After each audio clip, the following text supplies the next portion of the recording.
ये कोई कल्पना नहीं, बल्कि अगर हमारी आंखों के सामने कभी ऐसा अद्भुत जीव आ जाए तो हम डर के मारे उसी पल प्राण छोड़ दें। जिंदा बच पाना लगभग असंभव है।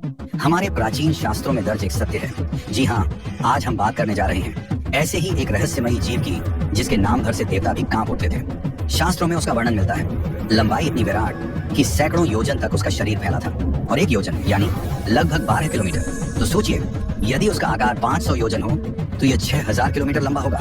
इतना विशाल कि पर्वत उसके फनों में बंधकर साधारण लकड़ी की डंडी सा प्रतीत होते थे। उसकी आंखें अंगारों जैसी लाल, उसकी जीभ मानो बिजली की तरह कड़कती, और जब वह फुफकारता तो आकाश तक कांप उठता था। श्रीमद् भागवत, महापुराण और महाभारत के आदि पर्व में इस अद्भुत नाग का स्पष्ट वर्णन मिलता है। नागों का अधिपति वासुकी, यही वासुकी नाग समुद्र मंथन का आधार बना। उसका विराट शरीर मंदराचल पर्वत के चारों ओर लिपटा। एक ओर देवता खींचते, दूसरी ओर दानव, और हर बार जब वह फुफकारता तो समुद्र उबल पड़ता, धरती हिल जाती और आकाश में बिजली फट पड़ती।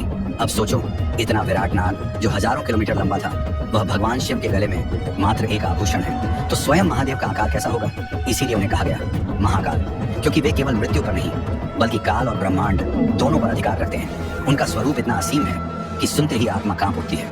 वासुकी नाग केवल नागों का अधिपति नहीं, वह महादेव की अपार शक्ति का प्रतीक है। जब इतना विराट जीव भी शिव जी के गले में सिमट जाए तो समझ लो शिव जी का अस्तित्व कितना अगाध है। एक और रहस्य है नंदी महाराज का, जो केवल वाहन नहीं है बल्कि महाकाल की शक्ति के रक्षक भी है। उस रहस्य का पर्दा हम अगली कथा में उठाएंगे।